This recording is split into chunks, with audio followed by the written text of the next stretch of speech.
Bom dia, povo de Deus, bom dia, povo amado, bom dia para todos, bom dia para todos que estão assistir depois. Como vocês estão? Pessoal, vamos lá, mais uma leitura de Eclesiastes. Cara, se eu te falar que eu mesmo, Alan Moreira, não queria muito ler isso, porque veio muito aquela palavra, né, aquela frase, mas eu não estou preparado, acho que eu não tenho autoridade para falar para isso.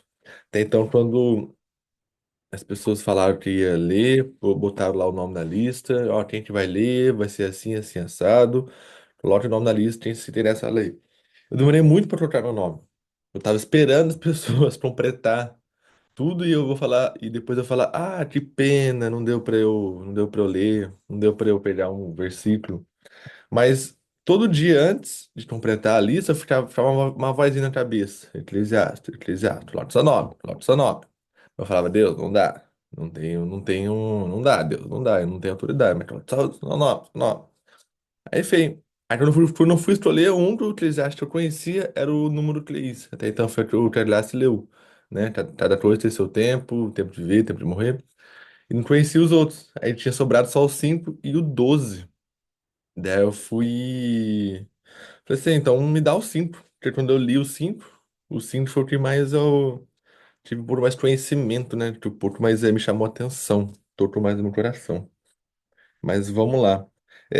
Também fazendo umas pesquisas, o 5 ele fala que ele é uma continuação do versículo 4 versículo 4 que o Marcelo tinha lido ontem. Então ele é meio que uma continuação. Logo no começo ele fala assim, ó. Não sejas precipitado com a boca, e teu coração não se apresenta a proferir alguma palavra diante de Deus, porque Deus está no céu e tu estás na terra. Por isso tuas palavras sejam poucas, porque das muitas preocupações vêm dos sonhos, e do muito falar, palavras sensatas. O que essa parte a dizer? Realmente quer dizer. Eu tava lendo a minha Bíblia, ela destoa muito das outras, ela é muito diferente as palavras, o entendimento, ela aparentemente parece ser mais difícil para entender. Então eu fui fazendo umas pesquisas e falam que esse primeiro capítulo, primeiro versículo aqui, essas primeiras palavras, que quando a gente estar diante de Deus, quando a gente for para uma igreja, quando a gente estiver em unidade, quando a gente estiver ali de joelhos, olhando para Deus ou querendo estar com Deus, a gente tem que dar atenção 100%. A gente não pode perder a nossa atenção com distrações. Ainda mais no mundo de hoje, que existe o celular, é muito fácil. É muito fácil a gente perder a atenção. Porque todo lugar que você vai, eu mesmo faço isso, todo lugar você vai, coloca o seu celular no bolso e fica ali. Qualquer mensagem que chega, vibração, não importa o que seja, você vai querer tirar o celular do bolso e ver o que é. Mas às vezes você está na igreja, você está olhando pro, olhando pro lugar de Deus, para a igreja, para o palácio dele, e não dá atenção 100%. Mas a mensagem chega, você vai olhar o celular. Então, aqui fala sobre a gente ter a nossa atenção diante de Deus. Quando a gente estiver diante dele, a atenção é só dele. A atenção não é do mundo exterior. Aqui, a gente também não falava sobre celular. Mas hoje, como a gente tem celular, tem uma coisa que a gente não distrai muito, muito facilmente. Qualquer coisinha, a gente perde o celular e fica 10, 20, uma hora. Então, te fala, toda vez que estiver diante de Deus, na igreja, em unidade, em oração. E não importa o que seja, a atenção para Deus é 100%. Não podemos nos distrair com a nossa atenção. Depois, continuando, ele fala: quando fizeres uma promessa a Deus, não demores a cumpri-la, porque ele não gosta dos insensatos. Cumpra aquilo que promete. É melhor não fazer promessas do que fazê-las e depois não as a cumprir. Famoso ditado, né? Só faça promessas que você vai cumprir. Só faça promessas que você pode cumprir. Nisso, eu acho que são meio que uns. A gente, eu acho que a gente nem precisa saber que isso estava na Bíblia. Se for fazer uma promessa para alguém, saiba que você vai ter capacidade suficiente de cumpri-la. É a mesma coisa de você pegar o seu filho. Você falar, tal dia a gente vai fazer isso, tal dia eu vou comprar isso, tal dia a gente vai viajar para esse lugar. E chega no dia, você não faz aquilo, você não cumpre o que você promete. Você cria um sentimento, cria um gatilho de falsa esperança para a criança. Porque até a criança, com o tempo, ela vai pensar, por que que eu vou acreditar na promessa das pessoas, ou na promessa do meu pai, da minha mãe, ou por que que eu vou cumprir, vou fazer a promessa para alguém se as promessas elas são sempre inválidas, são sempre vazias, não tem porquê. E também ele fala muito sobre você tomar cuidado com o que promete, tomar cuidado com o que promete para Deus, porque eu fiz uma pesquisa em Josué. Não mesmo? Josué 11:30, quando. Qual é o nome dele? Tem o Jofim, eu acho o nome nome do homem, o nome do guerreiro lá. Ele pediu para Deus, ele falou: Deus, se o Senhor me der vitórias no dia de hoje, você me der vitórias contra esse exército, eu prometo que eu lhe dou a vida da primeira pessoa que sair da minha casa. Quando eu voltar, quando eu regressar para casa da guerra, a primeira pessoa que sair da minha casa, o Senhor pode levá-la. E após a vitória, após Deus estar da vitória, quando ele chega em casa, a primeira pessoa que sai da porta da casa dele é sua filha. E até então ele só tinha uma filha, só tinha uma filha na sua vida. Então, toma cuidado, muitas promessas nós fazemos. Queira ou não, a promessa dele foi isso, a primeira pessoa de sair. E a primeira pessoa que saiu foi sua única filha. Então ele teve que dar a sua filha, teve que sacrificar a sua filha para Deus, porque a sua promessa foi aquilo. Então toma muito cuidado com nossas promessas. É, antigamente eu acho que era, eu não sei, hoje em dia, mas antigamente parece que era, os pessoal fazia tanta promessa para Deus para ter algo. Falava assim: "Ah, Deus, se eu fizer algo, se eu fizer isso, você me dá aquilo. Se eu fizer aquilo, você me dá aquilo." Eu mesmo, não sei se você conhece a cidade de Aparecida, lá no Brasil, onde tem a maior igreja lá. Eu moro mais ou menos 40 minutos de carro de lá. E lá tinha muito costume do pessoal ir a pé, né? A pé para a igreja, os romeiros, aqui chama romeiro. E teve um momento que eu fiz uma promessa para Deus, falei: Deus, se eu for a pé para Aparecida, você me ajuda com isso. E eu fui, sei lá, umas 9 horas andando, 10 ou menos, ou mais, não lembro. Só que, contra a partida, deu tudo errado. Eu tinha pedido pra ajudar meu tio parar de beber, parar de usar droga. Então ele foi comigo, fui eu, meu pai e ele, a pé para Aparecida, foram 9 horas. E depois de um ano daquela promessa feita, ele voltou a beber e pior, voltou a usar cocaína, voltou, nossa senhora, voltou pior de tudo. Pior, pior, pior, pior de tudo. Quase morreu depois, nossa senhora. Atribulado, ele é atribulado, meu pai amado. Mas eu não entendi a promessa. Provavelmente eu fiz uma promessa errada. Provavelmente eu devo ter pedido para ele parar de beber por um tempo, para ele parar de beber naquele momento, né? Sei lá. Depois ele voltou. Então tem que tomar muito cuidado com as promessas que nós fazemos, com o que nós pedimos, com o que nós oferecemos diante daquela promessa. Depois, continuando, ele fala: Não permitas a tua boca que te faça culpado e não digas ao mensageiro que se tratou de uma inadvertência, porque dá a Deus motivo para irar-se tuas palavras e destruir o trabalho de tuas mãos. Com efeito, de muitos sonhos e de muitas palavras, na verdade, tu, porém, teme a Deus. Esses dias, não só no dia do Eclesiastes, eu tava muito em questão com Deus, o que é temer a Deus? O que é temer ao Pai? O que é temer ao Senhor? Eu achava muito que temer era era ter medo.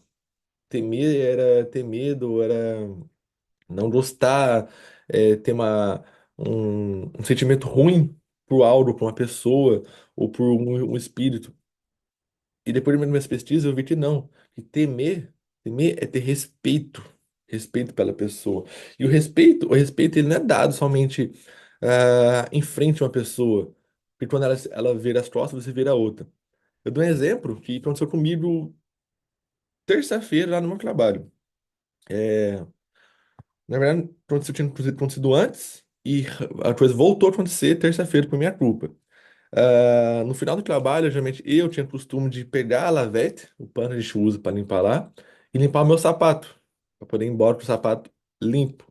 Aí depois eu ia na torneira, esfregava, limpava e botava lá de molho para outro dia para o pessoal usar. Só que um dia minha patroa viu e não gostou. E ela me advertiu, me xingou, me corrigiu. O que que eu fiz? Eu ouvi, você falou, eu ouvi, falei, você tá certo, ok, nananã. Só que terça-feira agora eu voltei a fazer isso. Voltei a fazer a mesma coisa na frente dela. Limpando, na hora que eu limpei, que eu vi, tava ali, eu falei, ih, já era, ela vai me xingar. Nossa senhora, Deus. Aí foi, me xingou. Aí eu falei, na verdade, você tá certo, não vou fazer mais. Ela falou assim, mas da primeira vez você já falou isso. Aí eu falei, nossa. Aí tá. Só que eu não achei ruim da correção dela. Eu fiquei triste comigo mesmo, eu fiquei chateado comigo mesmo. Porque mesmo diante do primeiro erro, eu voltei a cometer o mesmo erro. Então depois eu fiquei me perguntando, foi um erro bobo, né? Uma coisa que não muda nada. Mas aquilo ficou tão, sei lá, foi tão ruim. Por de tanta gente ler provérbios, tanto aceitar, Salomão falar sobre a correção, sobre você aceitar ser corrigido, você amar a correção, que até então eu amo a correção, eu amo que alguém me corrige, eu amo que alguém fala, você tá pra mim errado, vai pra cá, ó, vem pra cá, ó, não fala isso, ó, aquilo que você falou não foi tão bom, ó, usa isso, usa aquilo, entende? Eu amo as pessoas me corrigem, eu preciso disso, na verdade, eu preciso disso para minha evolução mental, espiritual e física. Então, ela me corrigiu. E eu não gostei daquilo. Não gostei de mim, na verdade. Da correção dela, eu gostei. Não gostei das minhas atitudes. Mas que ponto que eu quero chegar? Que é sobre o temer. Eu não tenho medo dela. Eu não tenho medo da minha patroa. Eu a respeito. Eu a temo.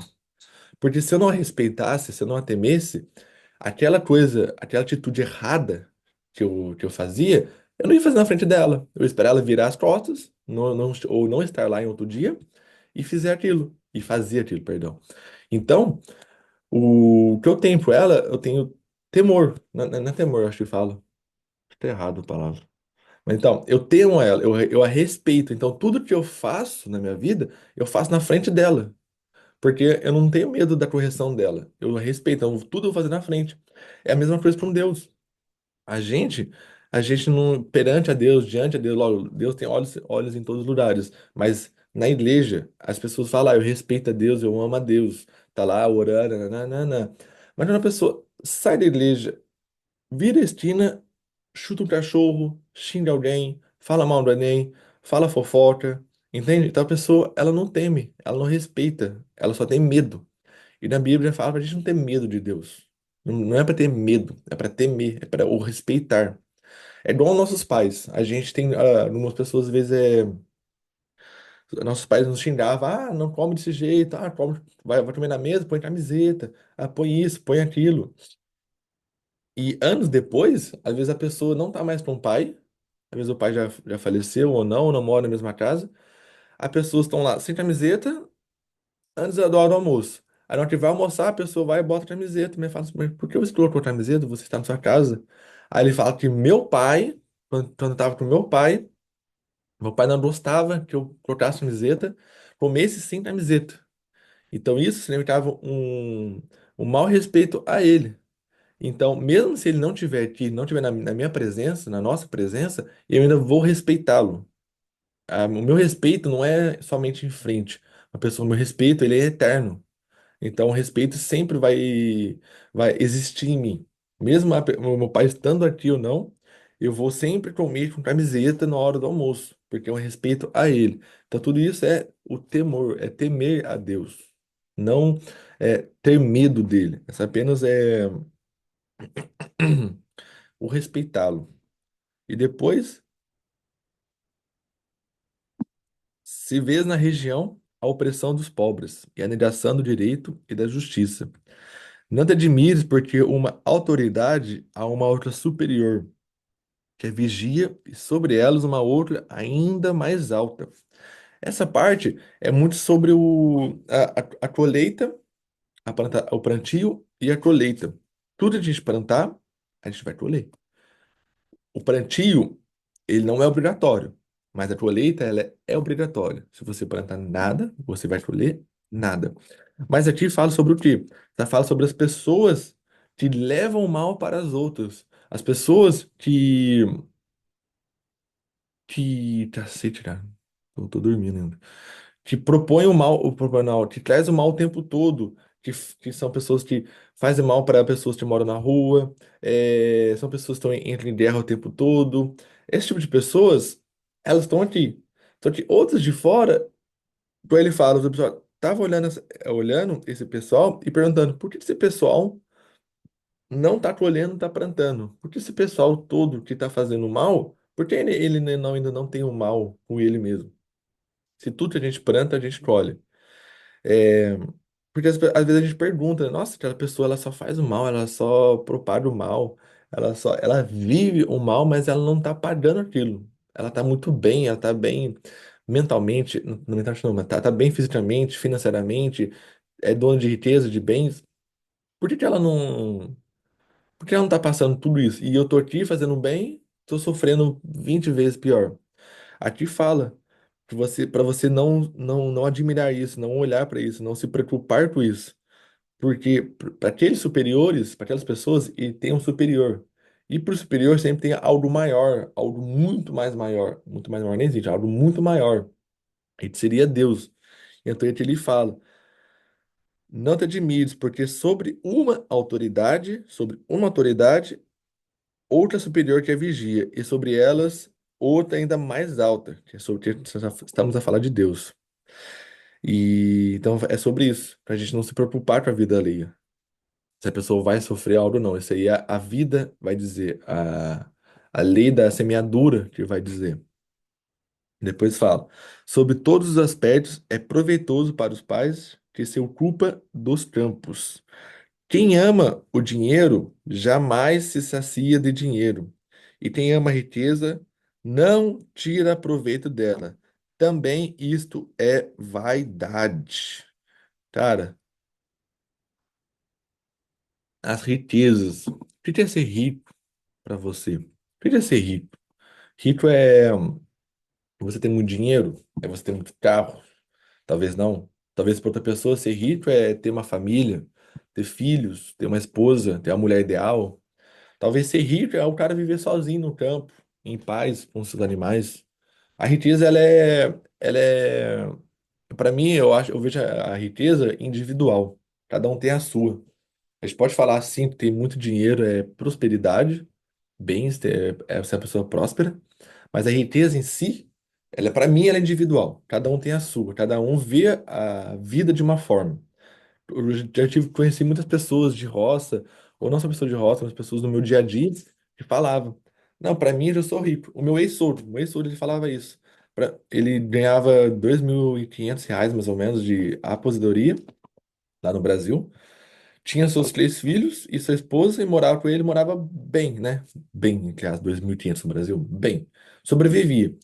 Mas ele estava sempre com um sorriso no rosto, porque para ele aquilo era bem, entende? Aquilo era ser rico. Ele falou assim: ó, minha família está aqui, meus filhos estão bem de saúde, meus filhos estão com.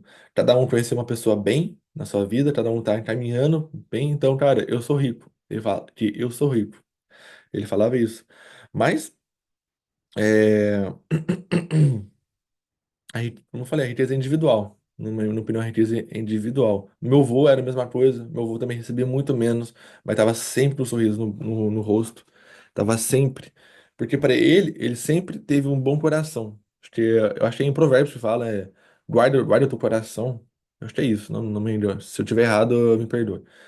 Guarda o seu coração. Porque ele, mesmo ganhando muito pouco, passando por várias atribulações na vida, ele sempre tinha um sorriso no rosto, sempre tudo estava bom para ele.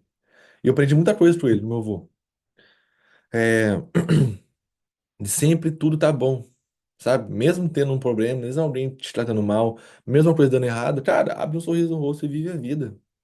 As coisas fez tão sentido para mim quando eu aprendi isso. É, merda. Quando eu vim pra cá, lá no começo eu tava aqui, eu sonhei várias vezes pro meu avô. E me perguntava o que que era. Aí até então que eu tive uma resposta. Que eu, na verdade, eu procurei essa resposta, né? Porque ele tava sonhando com ele o tempo todo quando eu vim pra cá. Quando eu vim pra cá, eu era muito estressado. Eu me irritava com tudo, eu reclamava de tudo. Ah, a vida é ruim, vida de imigrante, nananá, coisa ruim, ter que estar passando por isso, humilhação, nananá. Então, eu vim ver por que que eu tava sonhando, por que eu tava sonhando com ele. E no sonho eu sempre o abraçava. Eu sempre vinha me abraçar. Ah, pessoal, desculpe se eu falar aqui, vai começar. Tô transpirando aqui, ó. Tá suando meu olho. Tá foda, tá foda. Mas no sonho ele sempre me abraçava e, e falava assim: vai ficar tudo bem. Vai ficar tudo. Vai ficar tudo bem.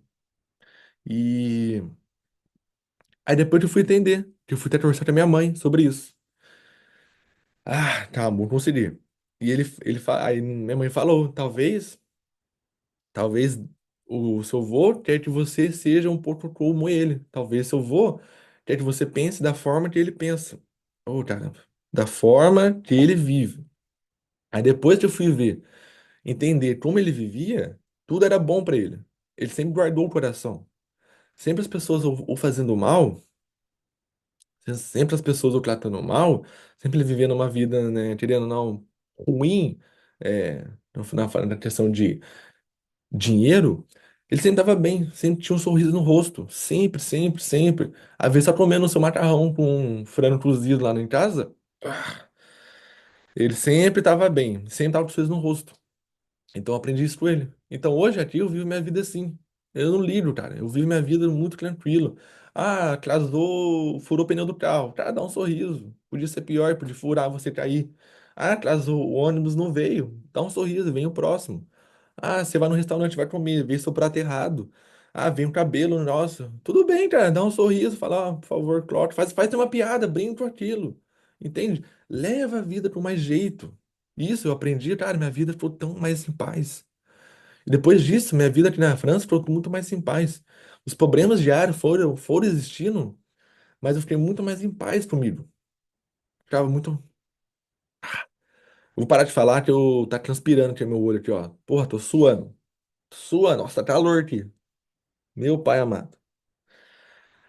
É, mas era isso, eu aprendi muita coisa com ele.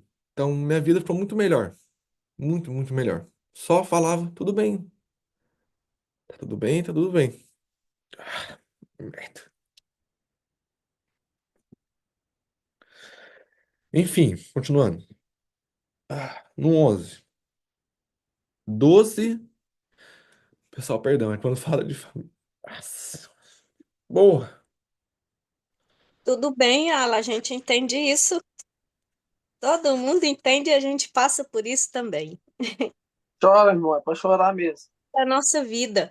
A pessoa está dentro do seu coração, foi alguém que te ensinou, foi exemplo para você. Isso aí é normal. Todos nós passamos por isso. É foda, É foda. tranquilo. Bom, continuando. 12 é o sono do trabalhador. Quer coma pouco, quer muito. Mas a sociedade do rico não o deixa dormir. O que é isso, a sociedade do rico? Cara, isso aí é.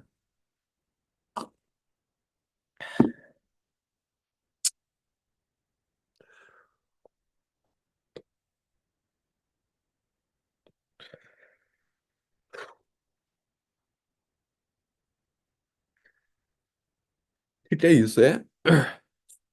As riquezas, elas têm inquietação. O que é isso? Quando, quando você tem o patrão e tem o funcionário, quando os dois expedientes terminam e ambos vão para casa, o patrão ele não dorme bem. O patrão não fica bem. O funcionário fica, o funcionário chega e dorme. Ele chega, vai tomar uma cerveja, ele chega, vai jantar, não se preocupa com o dia de amanhã. Ele só sabe que amanhã ele tem que trabalhar. Mas o patrão não. O patrão, ele se preocupa amanhã, porque ele pensa, tem um funcionário para pagar, tem aluguel, tem água, tem luz, tem mercadoria, tem inúmeras coisas para pagar. Quem é patrão que sabe disso. Então isso fala sobre a riqueza. A riqueza, ela tem uma inquietação. Você não consegue ficar quieto, você não consegue ficar em paz consigo mesmo, porque o tempo todo você tá ali, você tá ali, você tá ali, você se preocupa com amanhã, você não consegue viver. Então ele fala sobre isso. Doce é o sono do trabalhador. Ele dorme bem, dorme em paz, dorme sossegado. Mas a sociedade do rico não o deixa dormir, entende? Porque ele procura o tempo todo o dinheiro, procura o tempo todo a riqueza. Mas isso é um problema, porque isso não deixa ele dormir. Isso que é a parte ruim. Que fala sobre o doce é o sono do trabalhador. Nós mesmos sabemos isso. A gente dorme, como a gente não tem preocupação amanhã, só dorme e sabe que amanhã a gente tem que trabalhar. Não tem que se preocupar em pagar as pessoas, em pagar isso, pagar aquilo. Enfim, mas continuando. Fadigas inúteis. Um outro grave eu vi embaixo do sol. Riquezas guardadas pelo dono com prejuízos próprios. Essas riquezas se perdem por causa de um mau negócio, e ao filho que lhe nasce não resta nada das mãos. Aqui fala sobre nada mais para as pessoas que têm muita riqueza e não a partilha dela, não a compartilha, não a doa, não a utiliza dessas riquezas. As pessoas são ricas, mas ela não desfruta disso. Tem muita coisa, mas não desfruta. Não sabe o que é desfrutar, não sabe o que é aproveitar aquelas riquezas. A Graça de uma vez me falou sobre o tio dela, que ele era muito rico, era tão rico que a única coisa que ele tinha era dinheiro. Porque até ele morreu com. Ela falou, morreu, ela falou, tinha encontrado um buraco, ele enterrou não sei quanto mil de dinheiro lá, mas nunca usou. Mas veio, usou, morreu e não desfrutou daquilo. E não deixou pro próximo desfrutar, não deixou pro seu filho desfrutar. Então, é isso. Continuando. Depois, como saiu nu do seu seio, da sua mãe, assim irá de novo como veio, e das suas fadigas não pode tirar nada para levar consigo. Também isso é um grave mal. O que ele vai exatamente como veio? Que vantagem tira de haver lançado sua fadiga ao vento? O Salomão, nessa parte, estava muito doidão, cara. Tava muito doidão. Porque ele fala que aqui é o certo. Se a gente, como a gente veio ao mundo, a gente vai embora. Se a gente veio nu, em nu iremos embora. Lógico, alguém vai botar roupa na gente, mas depois a terra vai nos consumir. Como nós veio, nós iremos. E aqui ele fala, por que tanto trabalho para nada? Por que trabalhar tanto? Para que suar tanto? Para que se cansar tanto no sol? Se você não vai levar nada consigo. Entende? Tipo assim, então por que a gente vai trabalhar tanto para conquistar uma casa, conquistar um carro, conquistar uma vida de desfrute, uma vida de tranquilidade? Porque você, querendo ou não gostando da riqueza, não gostando do dinheiro, é o dinheiro que paga tudo. É o dinheiro que paga a escola, é o dinheiro que paga a alimentação, paga a luz, paga o seu carro. Então, o dinheiro ele te dá tranquilidade, dá uma vida menos cansativa. Você passa um tempo da sua vida cansado, buscando a prosperidade, depois você vive uma vida tranquila. Mas, lógico, depois de você morrer, todas essas coisas que você conquistou ao longo do tempo, casa, uma boa vida, boas viagens, boas experiências com sua família, desfrutando da sua família, você não vai levar nada disso. Não vai levar nada, exatamente nada. Tudo vai ficar. Então ele fala e também isso, que vantagem tira você ter lançado toda a sua fadiga, que vantagem tem você ter se cansado todo se você não vai poder levar isso. Entende? Então ele fala muito sobre isso. Então ele é muito doidão. Porque em Provérbios ele fala muito sobre o trabalho. Tipo, o trabalho provém um homem, o trabalho transforma um homem. E depois aqui ele simplesmente fala que não é para trabalhar, ele não fala para trabalhar, mas do que adianta você trabalhar muito, não tem nada. Ele fica muito doidão nesse Eclesiastes. E depois, tipo, não importa o quanto você ganha, de nada, a gente não leva nada. Pode ganhar milhões, a gente não vai levar nada essa vida. Depois ele continuando, ele fala: Este concluir, é bom e conveniente para o homem comer, beber e encontrar alegria em todo o trabalho que faz debaixo do sol, em todos os dias da vida, que Deus lhe dá é esta a sua parte. Cara, aqui ele fala sobre você aproveitar, você desfrutar, você encostar no fim do seu dia e ver o que você fez, tudo que você trabalhou, tudo que você conquistou. Então, Eclesiastes, ele é muito. Nossa, ele é muito ó, lá embaixo, aqui em cima, lá em cima, aqui embaixo. Uma hora ele fala para você não aproveitar, outra hora ele fala para você aproveitar. Aí ele fala o tempo todo, ó.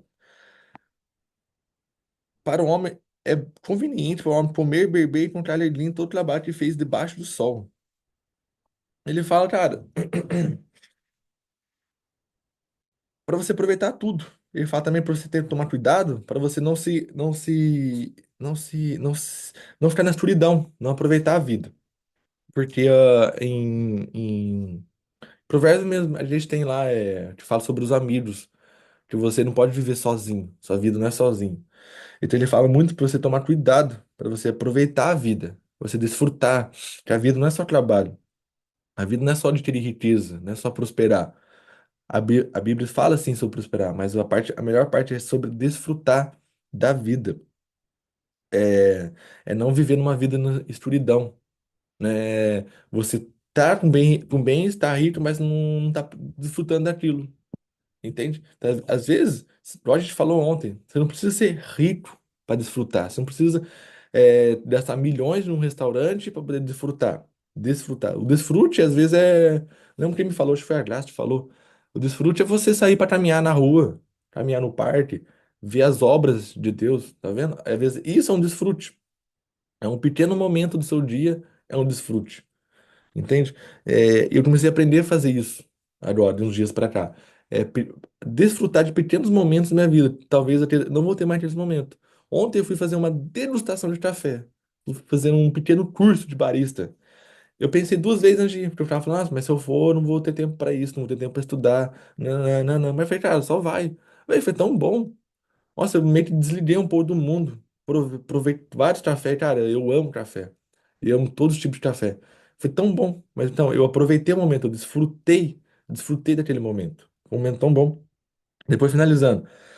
Todo homem a quem Deus concede riquezas e bens tem também a faculdade de gozar deles, tomar sua porção e tirar proveito de suas fadigas. Também isso é dom de Deus, pois assim ele não pensará muito nos dias de sua vida porque Deus o mantém ocupado com a alegria do seu coração. Cara, aqui fala sobre muito a gratidão, né? Às vezes, a gente não tem gratidão com as coisas que nos é abençoado diariamente. É, eu era muito uma pessoa muito ingrata, não era grato nada porque eu tinha. Tanto no Brasil, quanto aqui. Cara, todo dia eu ajoelho perante minha cama, agradeço Deus, obrigado, obrigado pela essa casa. Pô, é 14 metros, uma casa pequena, 14 metros quadrados. Mas, cara, tem gente que nem tem isso. A gente sabe, tem os humilhantes, tem humilhante que mora em casa com várias pessoas. Eu era assim, eu morava numa casa com três, quatro pessoas. Eu nunca vi na minha vida. É, E tem gente que até hoje tá aqui e não tem isso. Então, por exemplo, cara, eu agradeço todo dia. Eu agradeço pela cada prato que tá na minha mesa.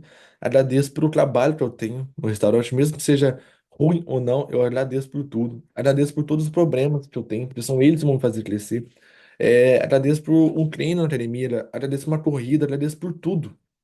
A gente é, a gente às vezes fica muito focado no sucesso, ou ficar no sucesso, ou ficar no prosperar, mas não exerce a gratidão. Agradecer aquilo que a gente tem. Agradecer aquilo que Deus nos dá. Às vezes Deus ele nos dá tanta coisa que a gente não percebe. Porque às vezes a gente só tá olhando porque a gente quer, só pro sucesso. Ah, eu quero aquele carro. Quero aquele carro. Nossa Deus, você não me dá aquele carro. Mas se você olhar para a sua garagem, você já tem um carro.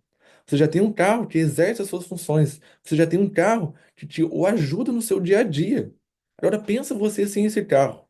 Pensa você sem esse carro para levar sua filha, levar seu filho para o médico, para você ir para o hospital, para você ir para o trabalho, para você pegar as pessoas do trabalho, para você pegar materiais de trabalho. Tem muitas pessoas que trabalham aqui com batimão, pegar materiais de trabalho e levar. Imagina você sem esse carro. Aí você olha, nossa, eu queria tanto aquele carro, Deus não me ajuda. Mas, cara, você já se olhou, você já é grato pelo que você tem? E a gente não percebe. A gente fica tão focado só no sucesso, a gente percebe. Eu guardei aqui um papelzinho aqui, uma oração, que fala assim, ó. Senhor, dê a nós um coração sensível, para que percebamos as boas coisas que o Senhor tem nos dado.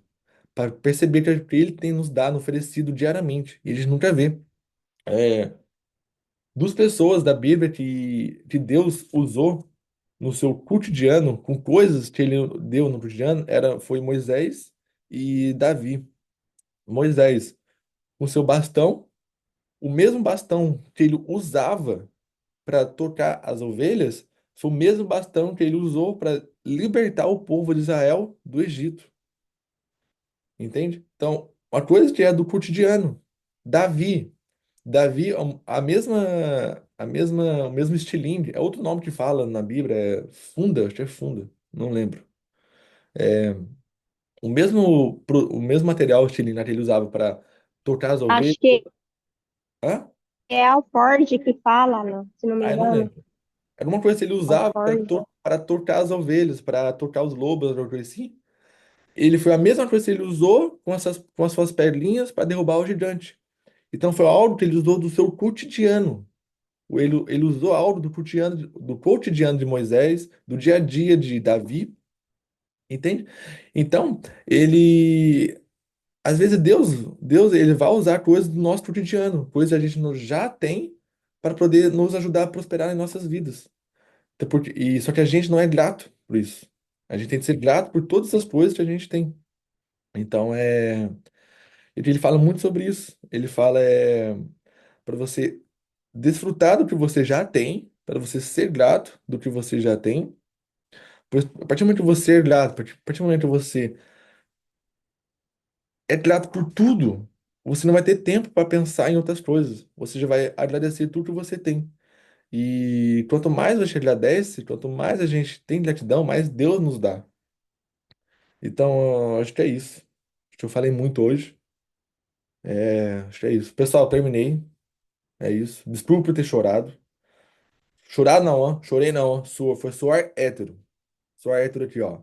Transpirei aqui, ó. Tava mó calor aqui em casa.